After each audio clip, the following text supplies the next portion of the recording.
Hello दोस्तों, online platform पे आप सभी का स्वागत है। आज अपने पढ़ेंगे राजस्थान के महत्वपूर्ण स्वामी भगत अन्ना भाई और गोरा भाई के बारे में।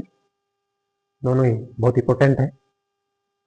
अन्ना भाई चित्तौड़ में अपने स्वामी भक्ति का परिचय दिया था और जिस प्रकार चित्तौड़ में अन्ना भाई ने स्वामी भक्ति का परिचय दिया था, वैसे ही मारवाड़ के अंदर यदि किसी ने स्वामी भक्ति का परिचय दिया तो वो थी गोरा भाई। आज इन दोनों के बारे में अपने पढ़ेंगे। पन्ना दाई जन्म इनका चित्तौड़ के पाडोली गांव में हाकला गुर्जर के घर था। मेवाड़ के महाराणा उदय सिंह की धाई माँ थी ये पन्ना दाई है, वो धाई माँ थी उदय सिंह जी की।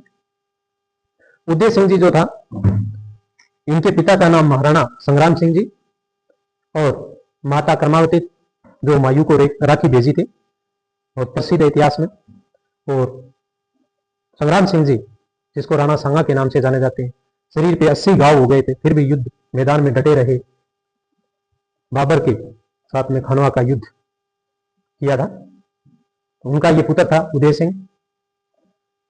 और उदय सिंह के जो पुत्र थे वो थे वीर शिरोमणि महाराणा प्रताप। तो ये कड़ी है इस हिसाब से इनकी। मेवाड़ के सामंत था बंदीर राणा सांगा संग्राम सिंह की मृत्यु के बाद, जब उनकी विक्रमादित्य, उनका जो बड़ा लड़का था राजकुमार विक्रमादित्य, उनको राजा बनाया गया। अब विक्रमादित्य की हत्या कर दी गई। एक सामंत था बनवीर 1535 ईस्वी में, वो राजकुमार उदय सिंह की भी हत्या करना चाहता था। यानी मेवाड़ के ऊपर बनवीर इस हिसाब से राज्य करना चाहता था कि बाद में अपने को कोई हलाए नहीं। तो विक्रमादित्य की हत्या करके और उदय सिंह की हत्या का भी उन्होंने प्रयास किया। जैसे ही पन्ना भाई को पता चला तो पन्ना भाई ने अपने पूरी प्लानिंग ऐसी रची ताकि उदय सिंह बच गए और बनवीर की जो प्लानिंग थी वो फैले हो गई। पन्ना ने अपने पुत्र था उदय सिंह के समकक्षी, इतने आयु का था चंदन, उनको उदय सिंह की जगह सुला दिया गया। और उदय सिंह को कीर्तबारी नाम का एक व्यक्ति था जो जूठी पतले उठाने का कार्य दरबार में करता था।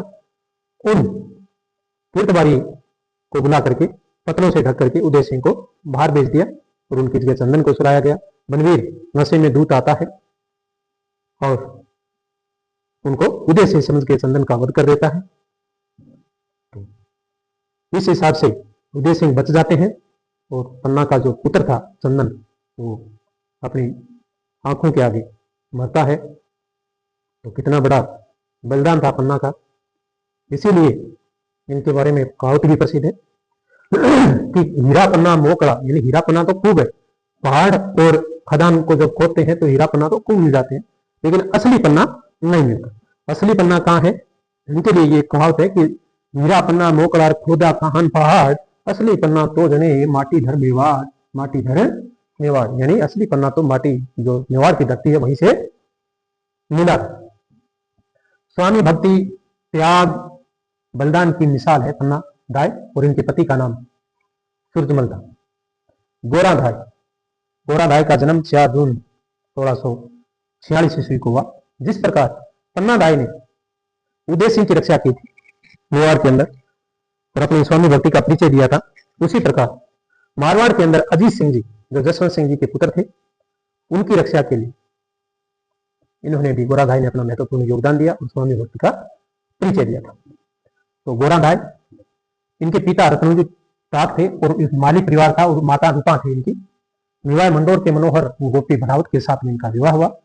जोधपुर महाराजा जसवंत सिंह जी की जमरूद में जब मृत्यु हो जाती है और मृत्यु के बाद पुत्र होता है राजकुमार अजीत सिंह, उस अजीत सिंह जी के ऊपर जब पूरा शाही पहरा बैठा दिया जाता है औरंगजेब के द्वारा, और औरंगजेब के शाही पहरे से निकालने का काम और उनकी सेवा करने का जो कार्य अजीत सिंह जी का किया था वो गोरा भाई ने किया था। राजकुमार अजीत सिंह, गोरा भाई ने अपने साधारण सफाई कर्मी का स्वांग रचा, यानी सफाई करने वाले जैसा एक स्वांग रचा और रच के राजकुमार को शाही पहरे से निकाला गया। अपने पुत्र अजीत सिंह की जगह उन्होंने सुनाया था। और गोरा भाई के अपूर्व त्याग को जोधपुर के राष्ट्रीय जो गीत है धुनसा, राष्ट्रीय गीत है ये धुनसा, तो इस गीत के अंदर भी गोरा भाई का नाम आता है। और जोधपुर में 6 खंभों की छतरी जो बनी हुई है वो गोरा भाई की बनी हुई है। जिस प्रकार पन्ना का जो योगदान मेवाड़ में था, वो योगदान मारवाड़ में किसका था? गोरा भाई का। तो ये छोटा सा टॉपिक है, इनके बारे में आज अपने पढ़े हैं। फिर मिलेंगे अपने न्यू वीडियो में, तब तक के लिए धन्यवाद।